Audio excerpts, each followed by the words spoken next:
disinformation, communal and ethnic tensions, border disputes, natural disasters, law enforcement agencies need to keep improvising on their strategies and thwart challenges before the embers become flames. In this session, we'll discuss the current scenario, emerging threats, smart policing, and innovations in R&D for Atmanirbhar Bharat, opportunities for Homeland security industry. Please put your hands together and welcome on stage our speakers for this session. Please welcome on stage Shri Santosh Pathak, editor, Mass Media Link India, which is Security Link India magazine. Please put your hands together and welcome Shri Santosh Pathak. He is the moderator for this session. Please welcome our eminent panelists who will be speaking in this session. Please welcome on stage Colonel Surendra Kumar Rohila, Colonel STA, Standard Development Authority. Please welcome on stage Captain Pran Ranjan Prasad, former Chief Security Officer, Archaeological Survey of India. He specializes in the security of monuments and museums. Please welcome on stage Professor Captain S.B. Tyagi, Chief Counselor, International Council for Security and Safety Management. Shri Anirudh Tiwari, NSO, Intergovernmental Organization. And Shri M.A. Johar, President, Government Business Vertical, CP+.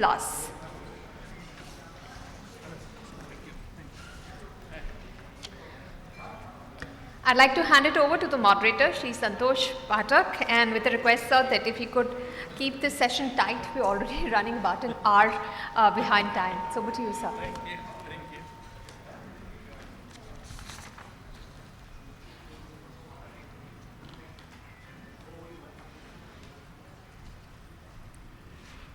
Good morning, everybody. I'll take a little less time because the time is short now. First session has been a little long. I will not take much of time. Simple introduction. First, I congratulate SOCHM for organizing this show, and thank you, Anil, for inviting me for this moderation. The topic is Homeland Security, Issues and Challenges for Managing Safe and Secure India. I welcome esteemed panelists. In all aspects, India is growing fast, and so are the security issues. For managing Homeland Security, public safety, security of corporates, industries, events like G20 Summit, and so on and so forth. What I want to make a point here is, Homeland Security is not complete without the mention of cyber security also. However, we are not doing much on cyber security in this conference. So I just let us move on to the panelists. If I may request every panelist to introduce themselves one by one, please. I am Colonel Surendra Kumar Rohila, presently the Colonel Standard Development Authority with the Ministry of Defence, Directorate of Standardization. We look into strategic and emerging technologies as well as the public and the private collaborations together. Thank you. Thank you.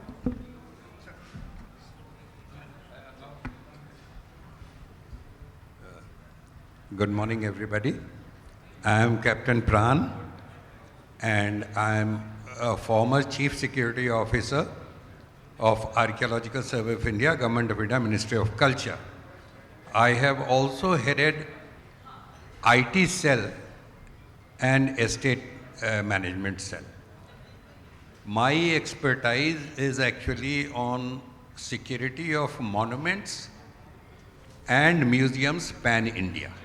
Thank you. Good morning, everyone.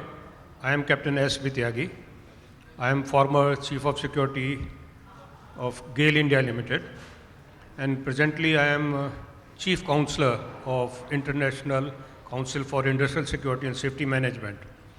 This is a platform for security and safety professionals. World over, we have membership of 8,000 plus. We are basically into knowledge sharing and hand-holding, peer support. Thank you very much. Thank you, sir. I am Anirudh Kumar Tiwari. I'm National Security Officer with the UN Development Program here at New Delhi, with 17 plus years of experience in security, safety, and risk management. Thank you. Hi friends, I am M.A. Jauhar. I am heading the project division for Aditya Infotech Limited, which is the largest brand of cameras by the name of CP+. I am basically the facilitator for all our friends sitting here through the security cameras and this. Thank you. Yeah, thank you all for your introduction. Now may I request Colonel Surendra Kumar Rohila ji, please make your presentations. Yeah. That is already in this, no? Yes, sir. Yes, sir. Thank you so much to the moderator, Mr. Santosh, as well as to ASSOCHAM for the invite. Esteemed panel, esteemed audience, I would like to speak on the challenges and the emerging technologies, or the opportunities, I would say. In the morning, we had a very informed panel, informed the audience here, and must say, each one of them added so much value. As we go on to the journey, when I passed out from the National Defence Academy 1991 and joined after my specialized training in the Indian Military Academy, Jammu and Kashmir, I was born in Delhi, brought up in Odisha, and thereafter when I landed up in J&K, it was all about guns, protection, security. In the IMA, we had a Subedar trainer, Subedar Pandey, and generally we, the army people, know where the forces know where the enemy is. And कहावत ऐसी होती थी कि दूर पहाड़ी, पहाड़ी पे झाड़ी, झाड़ी के पीछे दो दुश्मन का सिपहिया, दो गोली दाग दे भैया. And here I land up on my first assignment in Srinagar, and I asked one of my seniors, like Vikram sir was there in the first panel, कि sir, दुश्मन कहाँ है? Where is the enemy? And the answer was everywhere. That was the reality. Gentlemen, I made a search for phenomenon. What does threat mean, or a possible threat mean? What is security? What is safety? The difference between an enemy across the border and homeland security is very difficult to identify who is a friend and who is a foe. This is where the major difference lies. And homeland security is protecting every asset which involves the national integrity, be it the citizen, be it the industry, be it the governance, be it anything related to the country. There are a few things on the slide. If I may take your mind, on the left, we have the screen grab from the famous Mumbai terror attack. Below is a terrorist organization. On the right, we have the Kargil war, we have the parliament attack. Are we able to identify, are they not looking similar? Maybe appearances do deceive. Look at this. Can this be a security aspect which needs consideration? Can it be coincidence? Can it be orchestrated? Is a traffic jam in Delhi possibly a security threat? Do children even know that they are participating in a protest? These were the latest, one of the latest in Delhi, or the refugee issue. Can it break the peace, the social fabric, and disturb the entire setting? Is this a supply chain issue? Can a road be blocked through a landslide also orchestrated? It could be natural. Can a train route be disrupted for 3 days, which may affect even your coal supply, your iron ore supply, basic material? Can a road be blocked so as to prevent the citizens and movement of traffic and cargo? Latest news, can this be a security threat? We had somebody come very close to the PM, then ex-PM, in the assassination. Or we had this Mr. Patel as a so-called rep from PMO, enjoying facilities of the state for 2 years. Can bioterrorism also be initiated? Can this be also a very big issue which can threaten the entire integrity of a nation? Be it insect, be it a virus. Fake or real? In today's time of social media, how do you decide? The latest was this man, Mr. Patel, who was Mr. Gunjan, who went to the NIA headquarters trying to impress his girlfriend with a false ID. There are so many IDs which are already there in the market. AIMS, cyber attack. 2012, if you remember, the entire northern sector, northern part of the country was in a very big blackout. It lasted for almost 3 to 4 days.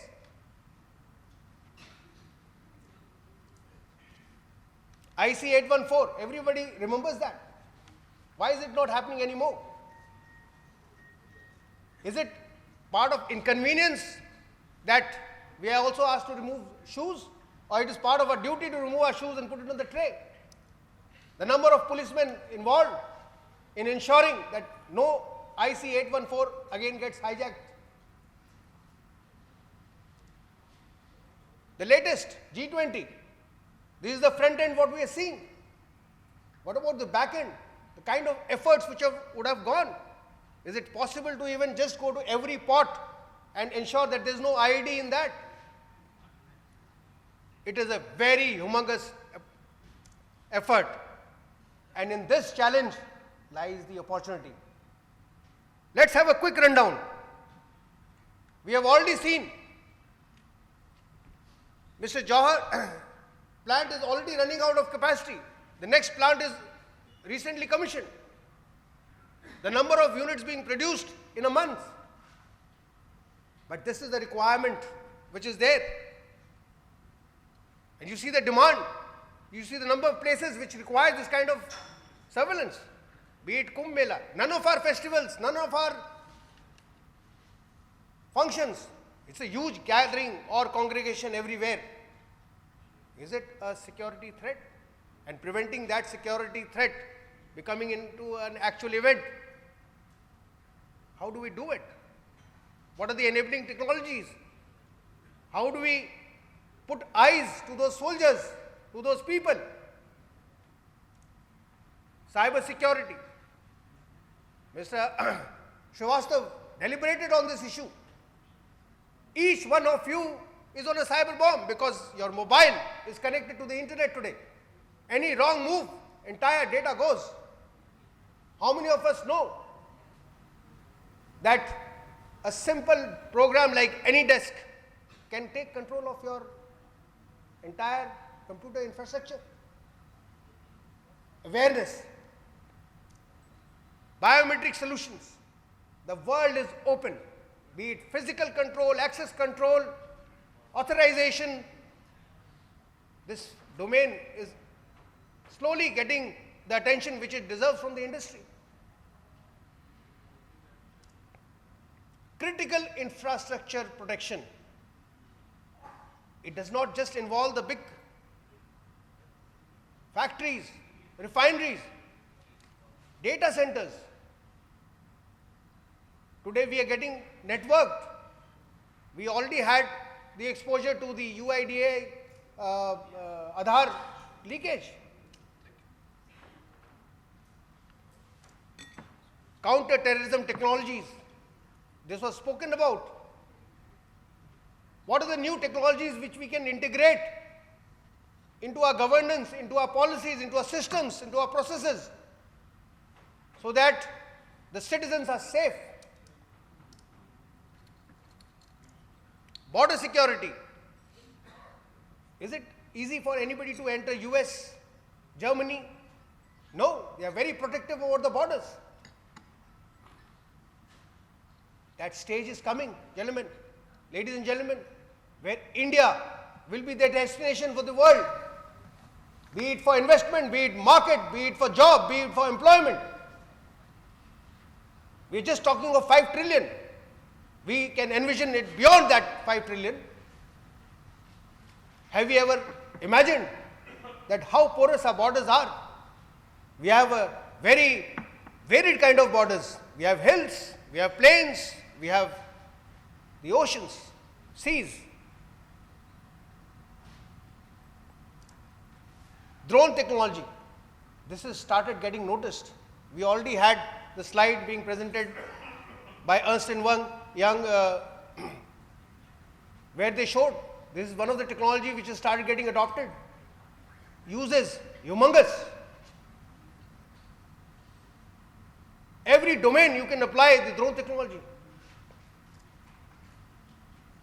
Training and skill development. Gentlemen, this is lacking. There's so much to be done in this field. Without awareness, without skilling, without getting those skills, how do we produce the technical manpower? Those cameras cannot be produced overnight with unskilled manpower. Your data centers cannot be manned. Your governance cannot come in place. You require to have people, the right people at the right place. Public-private partnership. This is also started taking shape. Please include R&D also into this. Export promotion. We can become the security solution provider to the world. I'm heading one organization where the demands are coming from South America, Africa, Southeast Asia. You name the countries. They want technology from us. They trust us. Regulatory framework.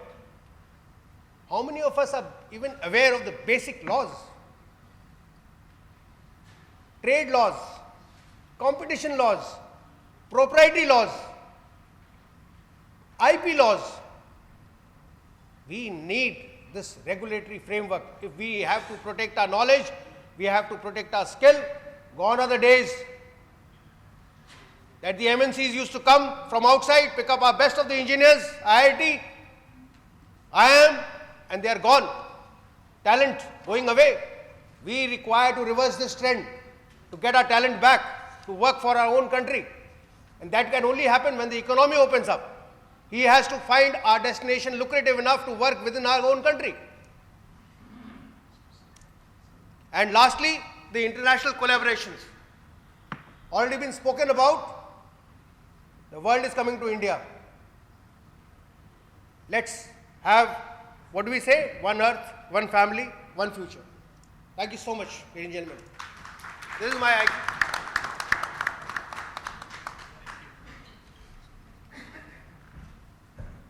Thank you, Colonel Rohila.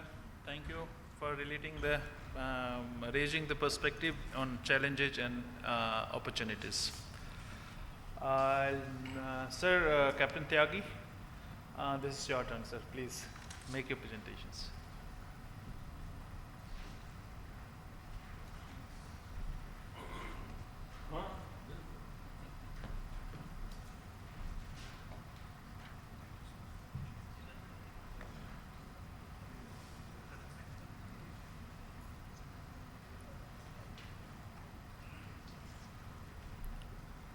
और ये change करने का ना okay Mr. Pathak, I believe I got 6 minutes time. After 5 minutes, give me warning. I'll conclude. And thank you very much, SOCHM, for inviting me. And I feel that I'm doing a great service to the industry fraternity by sharing few facts which came out through the survey which was conducted by ICI SSM, International Council for Industrial Security and Safety Management. This was with the intention to know what is actually needed by the end user. The industry forum such as SOCHM can share the idea, give the feelers to their members about what is actually needed in the market. Because today you can sell only that thing which is required. You cannot sell a product or service which is not needed in the market. And I am the one who will share what is needed actually in the market. Many years back, when biometrics was not even heard, someone from USA came to me trying to sell the technology which was on iris scan based. So iris is scanned and access control is managed. And I said that this is the technology which is much ahead of the time and industry is not ready.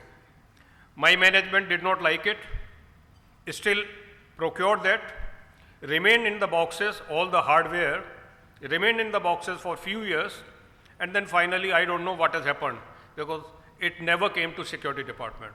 So you need to be ready to understand what is actually needed, whether it is product or whether it is service.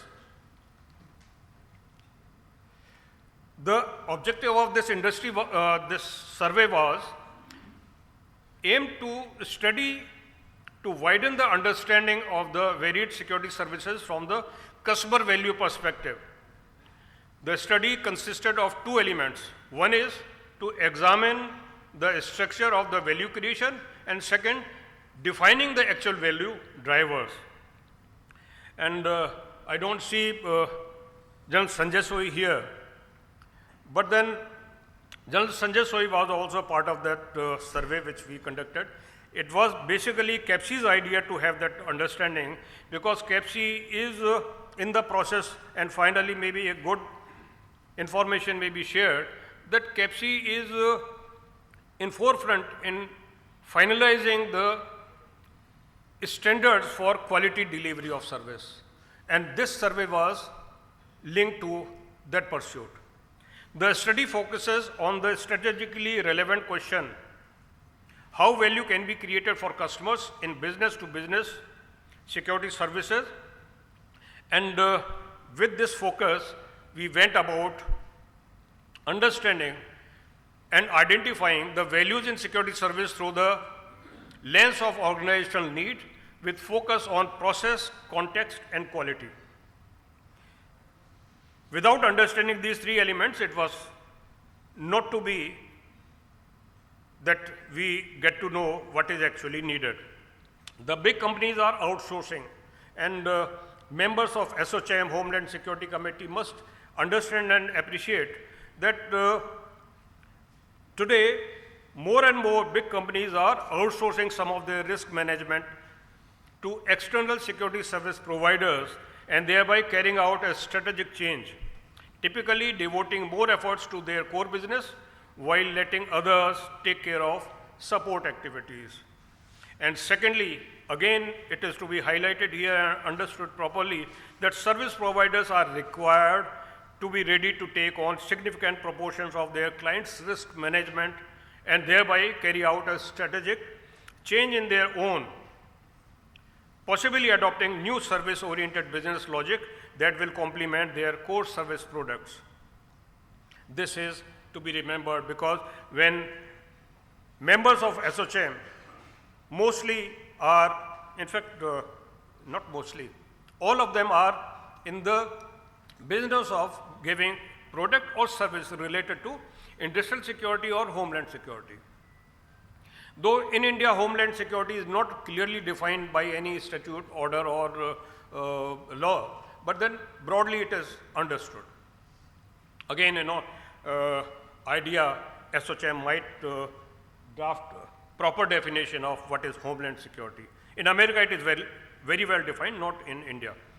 So going for the approach of the survey, I will not go through much detail about the survey, but I will focus on what were the outcome of the survey. We contacted, random sampling was the process. Either it was response on its own, voluntary, coming from the environment, or we approached people who we thought were willing and their views would merit a lot. So they were contacted on phone, through social media, and through telephone also. The service providers are required to be ready to take on significant proportions of their clients' risk management. This was highlighted through the survey very clearly when these are understood that the survey of security sector end user was having wide demographic representation, and this is indicator. Without this indication pie chart, you will probably not understand the impact. It clearly shows what type of organization responder belonged to, and 45% of them were from multinational company. So you might not consider PSU because going through the PSU's set standard of tendering and getting the work order, but MNCs are also represented very generously here in this survey, and what type of industrial security they belong to. 25% in orange, if you can see, manufacturing industry, but 38% were those which were in service sector. So probably you might like to pay your attention, more focus on these sectors. These are very prominent sectors coming out in the survey, and how security personnel, how many security personnel are on their team. This also represents that these were not small responders. They manage large security force, and they have the representative value assigned here.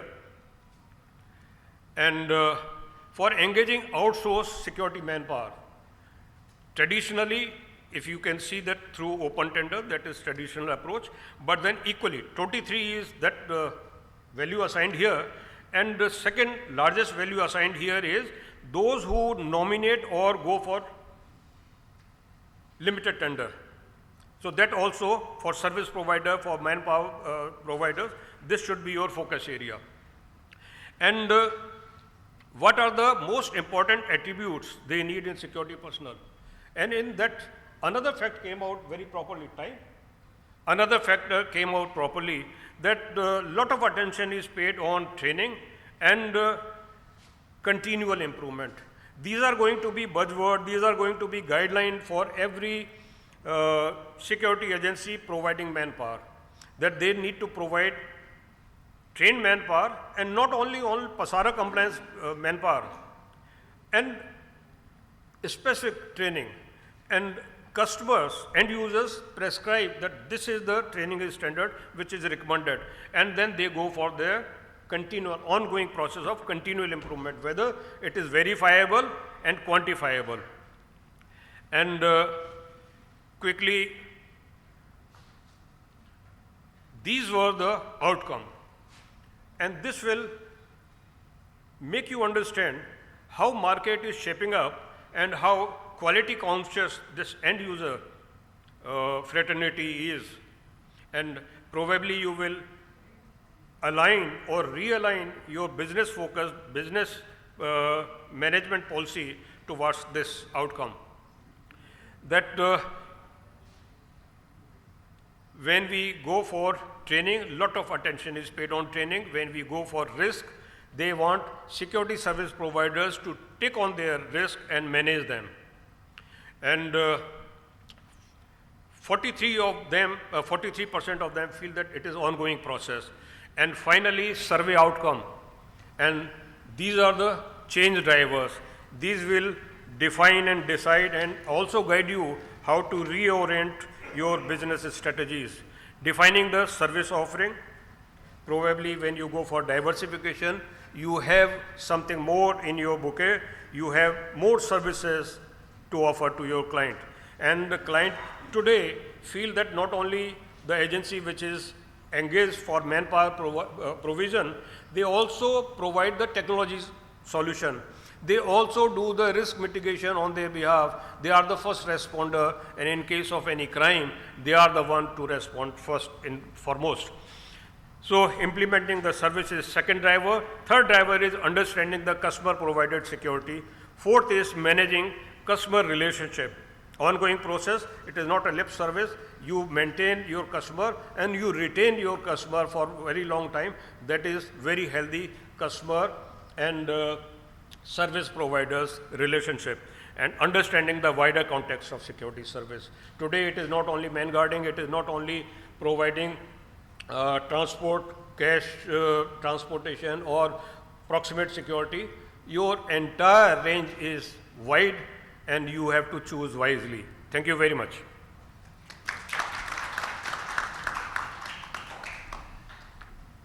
Thank you, sir. Very much in time. Thank you very much. And especially because the topic that you've explained is something that is not discussed at other forums generally. Like whether product or services or synergy thereof. That is the most important thing. Okay, I would like to request now Johar sir, you please little brief as you know.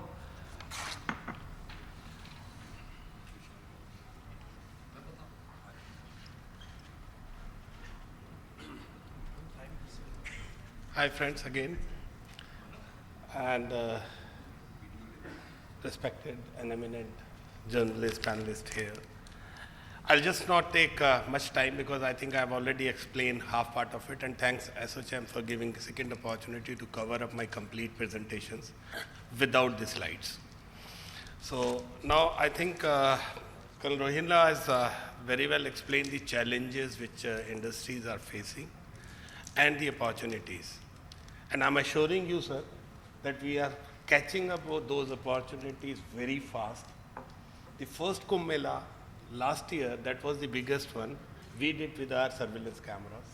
And it was basically a nice show which was done, and not a single incident of security because the response time for reconnaissance given with these analytics which we ran onto these things.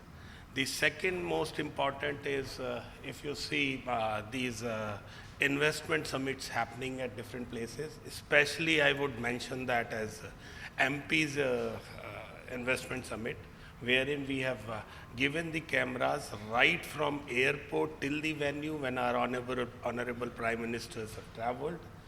Every inch of Indore was secure at that point of time with CP Plus cameras.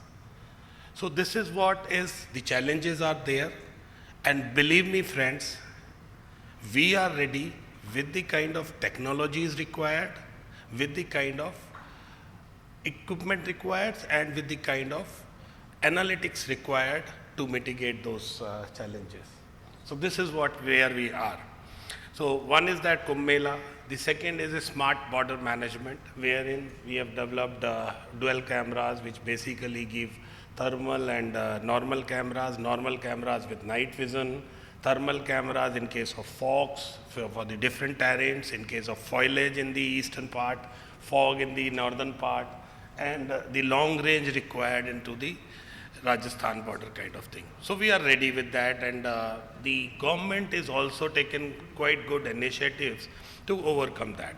You must have seen e-challans coming to your home very often. Those all things are already done at different places in different cities with traffic management systems based on our ANPR cameras, which is automatic number plate reading, which is basically not good for you but good for the government. And with those ANPR cameras, the e-challans are generated if you are over speeding, if you are wrong side. Those kind of analytics are already working. We have already installed many cameras on different railway stations with different analytics, and with kind of panic alarm set to the station. If there is somebody is in distress, he can press the alarm and the alert will go to the command center. So those kind of facilities and those kind of analytics we have already developed. Now, I come on to the development part. The development part is our Indian conditions are entirely different. Not India, like if you go to any country, every country has a different condition, working conditions, climatic conditions, or the kind of, I just give you an example. We are doing a traffic management system at one of the city in Punjab. And the idea is that how to catch the guy without the helmet. Now you can't do that at Punjab because 4 types of pagdis and different kind of helmets working there. So no standardizations. You can't read the number plate because half of the number plates are in Punjabis, half of the number plates are Hindis, and half of the number plates. So no standardization was there. So you have to have in-house R&D capabilities to overcome these challenges.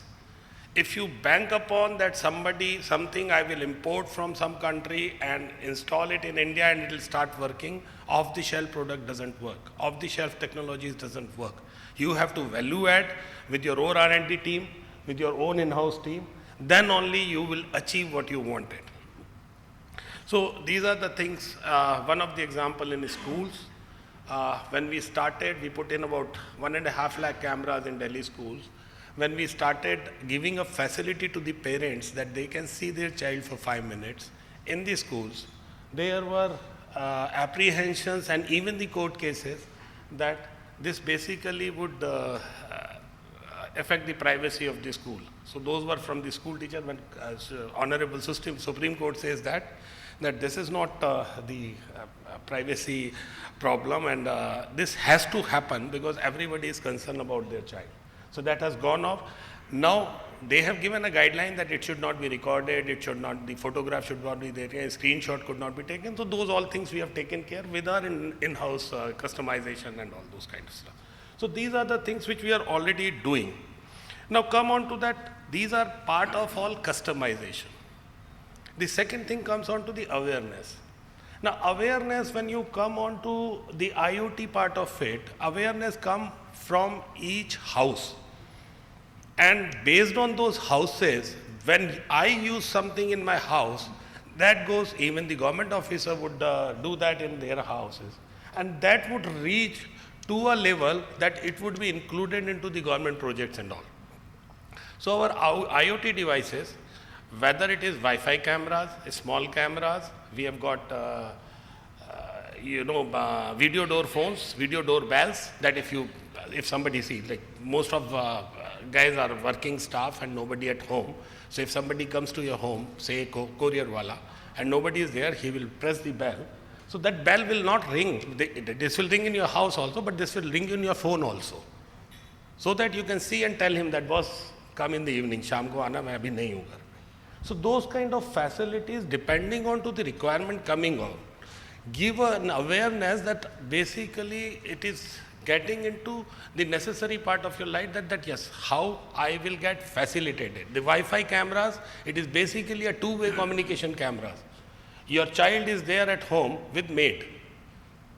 Now you just put in a camera which basically move on 360 degree. You can anytime see your camera, you can move that, and if there is something going wrong, you can instruct that out of that Wi-Fi camera only that what is this going on in the house. If the child is playing wrong, यार बच्चे क्या कर रहे हो, ज़्यादा मत मस्ती करो, खाना खा लिया नहीं खा लिया, खाया तो क्या खाया. So you can see by yourself. So basically it gives you a closeness and that gives the awareness that this is the technology or this is the equipment what we can use for our purpose. The third thing is the rural areas, this. We have started a mission tech program. I'll just take one more minute. I think we'll start a mission tech program, and that we started with the major cities earlier.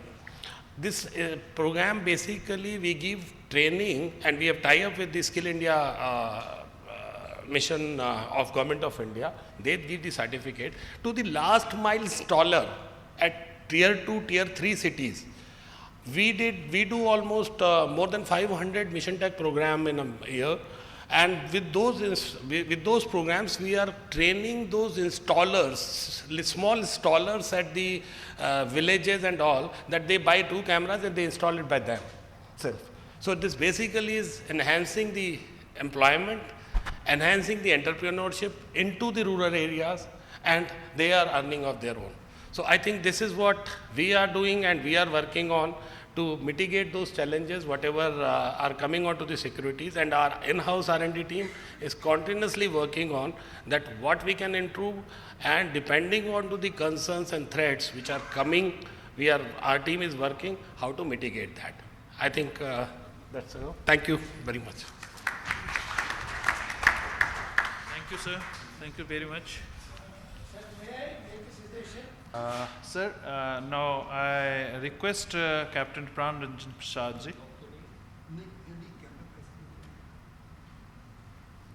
Sir, you make your presentation.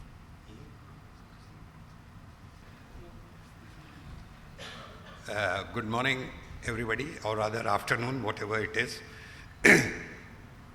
First of all, sorry.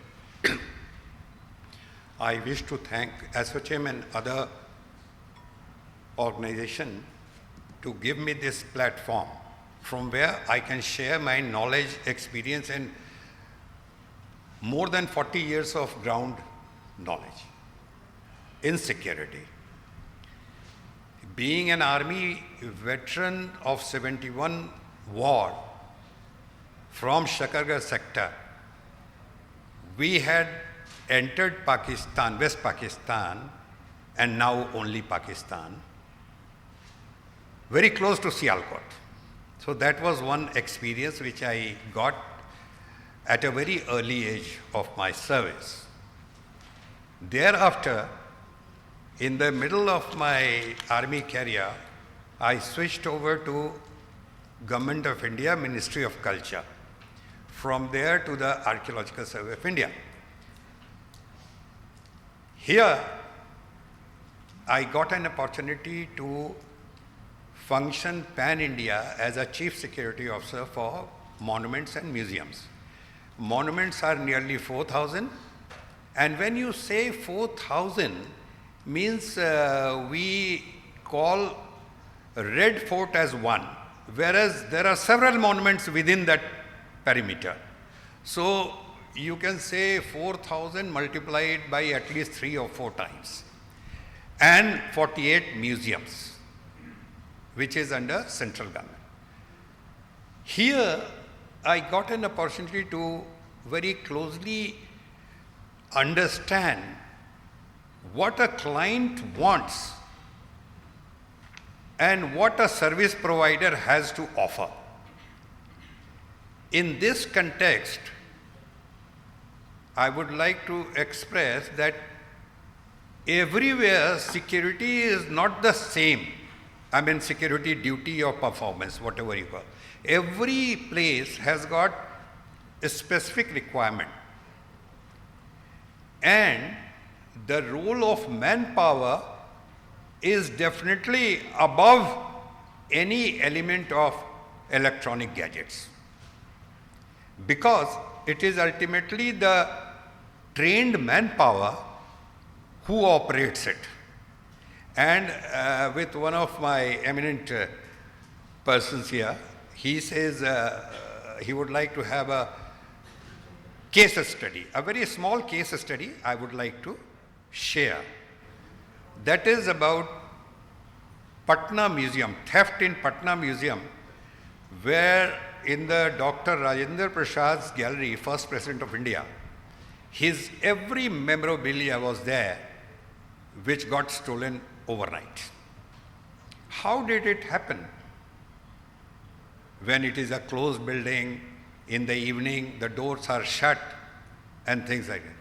Somebody, a few of them, came as a visitor.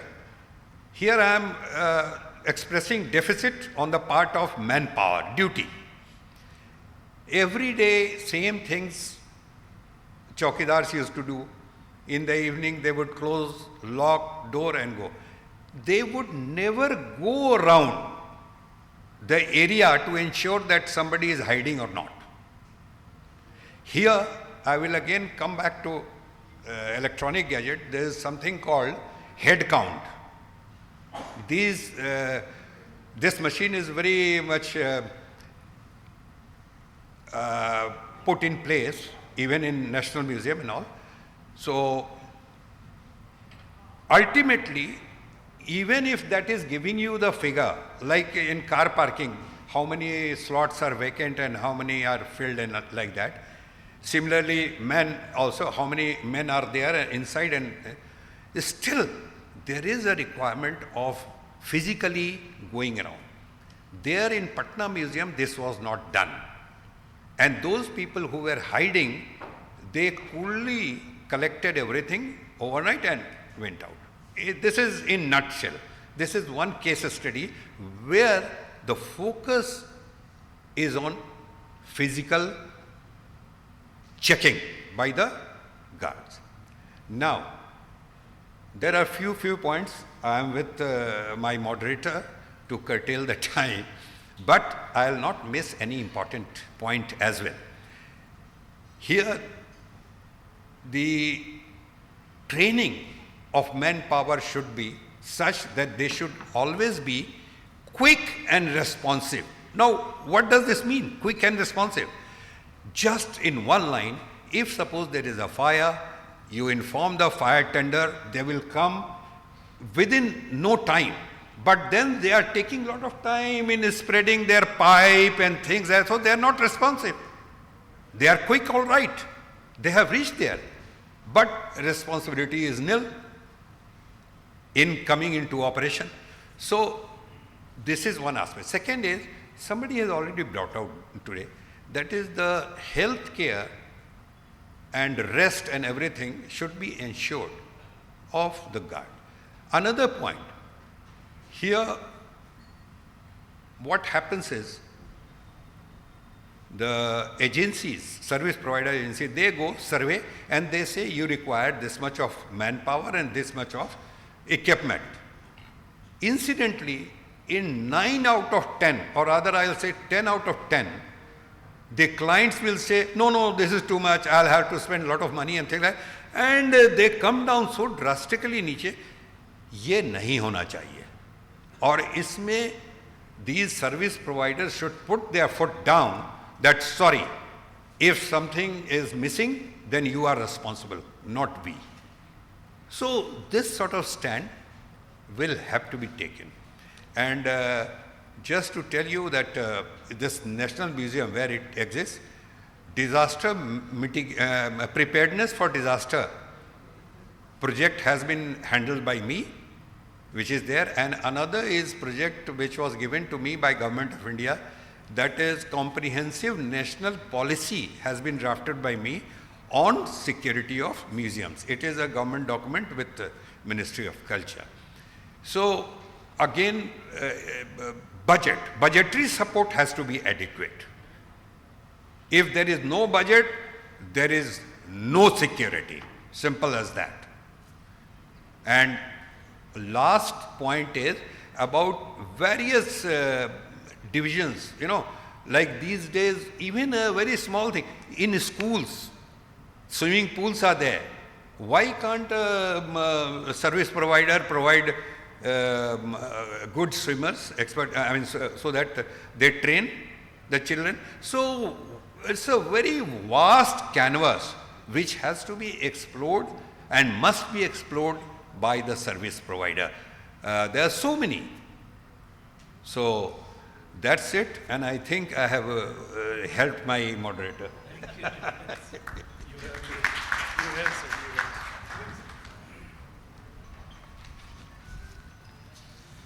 So no visit, no security. This point has been raised by last session also.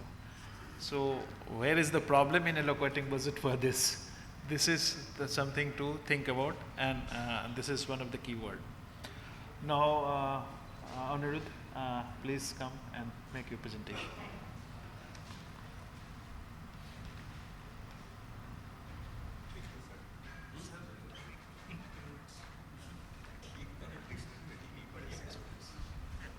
So he's reducing my time from 10, he said, and now it's 6 minutes.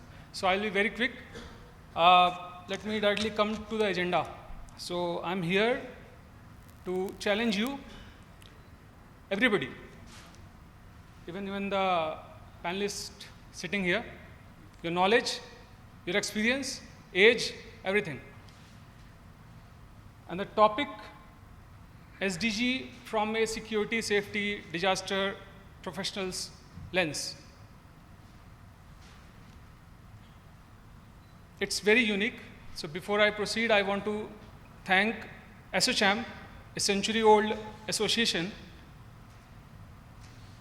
Their efforts, energy, the resources which they mobilized, and we all are here thinking and discussing some of the issues which is going to impact our children, the future generation.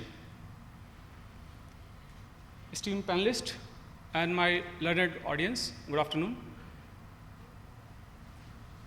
I chose this topic because I'm into it. Every day I live with it, and when I came to this profession, particularly this organization, I thought I'm not the right fit. Because there is a mismatch. What we do in security, safety, disaster, and what it talks about. When we talk about security, safety, disaster, risk management, we talk in a very focused way. We talk about threats, vulnerabilities, the risk, but we don't talk about the root cause of all these things. So let's find out. And I tried to do a kind of research. This is my own research. I'll give you a case study also, sir. Sir, a case study also. So please listen. It's very, very thought-provoking. So that's why I said I'm challenging you. I'm challenging myself, everybody. SDG goal, very simple. It is a challenge. That's why I said challenge. So it is to address the wide range of challenges and to promote sustainable, equitable future for all. In all aspects, socio-economic, techno, environmental aspect, everything, in a very broader range, from a top view.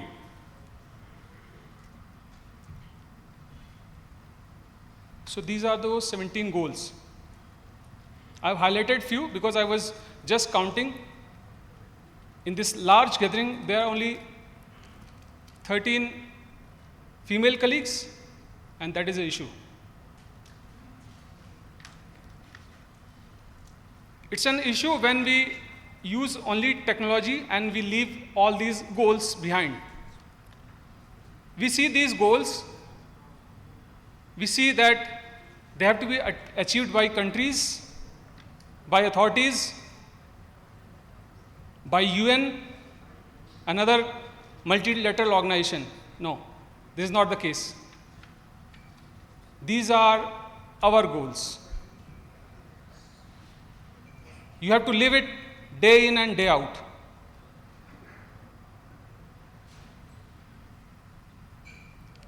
Why I'm saying this? Because my daughter talks about this. So if you are leaving this behind, you are not in sync with the future generation. I've highlighted few, and it covers everything. Your technology, drones, CCTV, disaster, everything.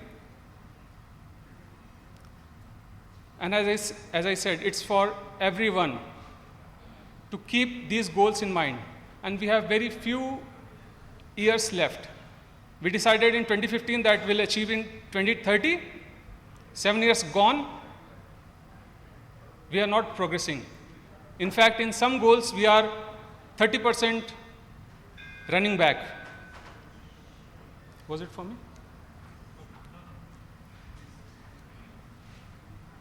climate change, biggest problem. You see Josimat, you see Morocco, you see Lebanon, sitting on a seismic zone 4 area, and I was talking to my neighbors, what you will do if an earthquake happens? No idea. That's why I say it's a challenge. These are few headlines, very recent, and impacted everybody. Particularly, it talks about the water. In some areas, in case of Haryana and Delhi, Haryana, it releases water and then it's a problem for Delhi. Where are smart cities? Where is technology? Where is the assessment and research? Where is the future vision? And that's why it's a challenge. You see Karnataka and Tamil Nadu fighting for the Kaveri water, and your entire Bangalore is closed. Understand the root cause. And as I said, it's for everyone, it's for the globe. And that's why I said STG and the globe. It's everywhere. It's not only India. It's not only limited to a particular district, but it's for everyone. Similarly, we talk about the land, the surface. We talk about the drones, anti-drones, rock drones, everything. लेकिन हम बात नहीं करते जब Pakistan side से करोड़ों की संख्या में टिड्डे घुस आते हैं. And thank you, one of my panelists, he was showing that photograph. We don't talk about that. We don't talk about that disaster when you will have no food to eat in particular area. How are you going to manage that challenge, that threat and that issue? Some more headlines. Time is short, so I'll be very quick. But why I'm, as a security professional, safety professional, a risk manager, why I'm talking about this? It's important because the main point is it's all correlated. It's all integrated. It's all intertwined.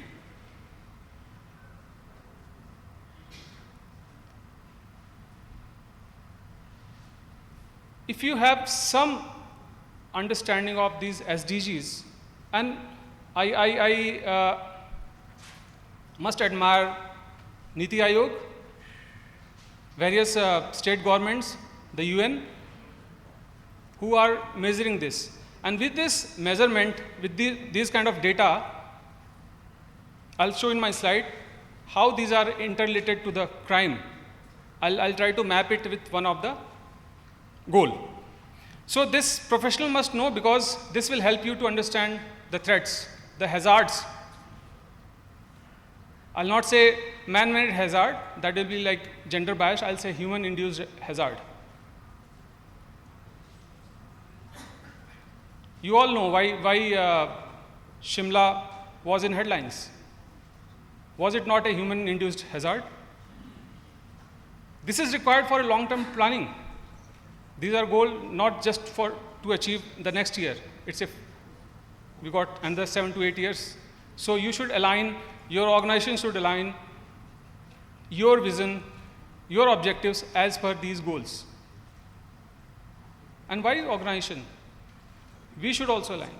The kind of plastic waste which we are doing every day, it's not a hazard. It's a hazard. Another great rain in Delhi, and with plastic pollution, your drains will be choked, and then let's see how we are going to tackle that.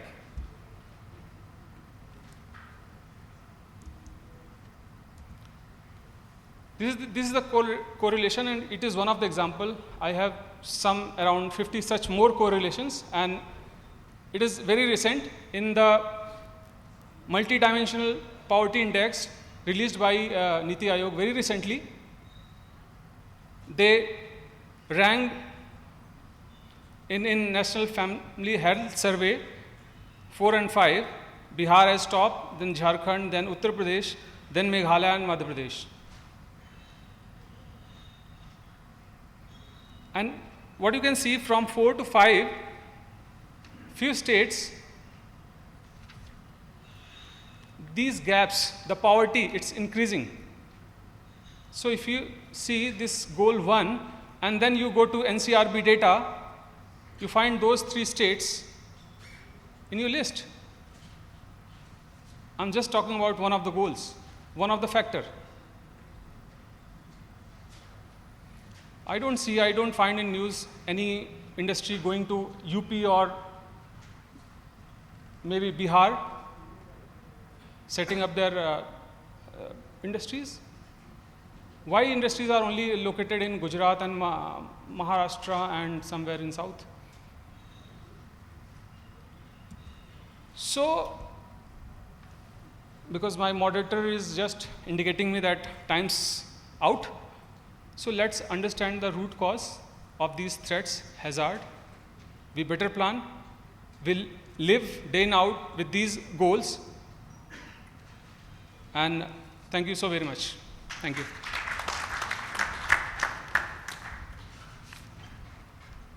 Thank you so much, Anirudhji.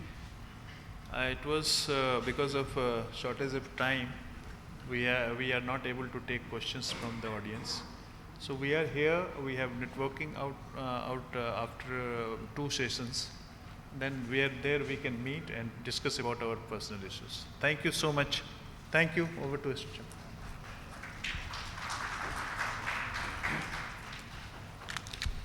I request all our speakers on stage to please gather for a group photograph.